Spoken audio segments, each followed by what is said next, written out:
पाणी पुरवठा नाही ते. आता झाले, आता किती वर्ष, माझं लग्न होऊन तर 12 वर्ष झाले. म्हणजे या 12 वर्षात तर मी बघतेच पाणी पुरवठा नाहीच आहे त्या गावात, शेरले गावात. म्हणजे पाणी असं हेच नाही. मे महिना आला की खारा पाणी, मे महिन्यात पूर्ण खारा पाणी भेटतं आमच्या गावात. म्हणजे चांगलं पाणी असंच नाही. मग लोक शेती कसं करणार, शेताला पाणी कसं देणार. म्हणजे आमच्या गावात शेती उगतच नाही. भाजीपाला करतात लोक, ते आपले ह्याच्याकडसून जे बांध घालतात ना मध्ये मध्ये, ते पाणी ते लोक घालतात. कारण की मे महिन्यात पूर्ण खार पाणी येतं आमच्याकडे.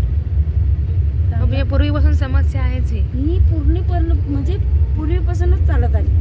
म्हणजे मी तर आता हे 12 वर्षात बघते, पण हे पूर्वीपासूनच समस्या आहे. म्हणजे खारा पाणी, चांगलं पाणीच नाही आमच्याकडे शेरले गावात. आणि मे महिन्यात कसं फक्त 1-2 तास पाणी येणार. ते 1-2 तासामध्ये किती जणांनी लोकांनी पाणी भरून घ्यायचं ते घ्या. त्याच्यानंतर आम्हाला लोकांना पाणी नाही. बस 1-2 तास घ्या, किती भरायचं तेवढं घ्या. त्याच्यानंतर पाणी भेटणार नाही कोणाला. आणि आम्ही कंप्लेंट केली की बाबा पाणी नाही भेटला. आणि मे महिन्यात कसं 2 दिवस आड, 3 दिवस आड असं आम्हाला शेरल्या गावात पाणी भेटतं. रोज डेली आम्हाला पाणी नाही शेरल्या गावात.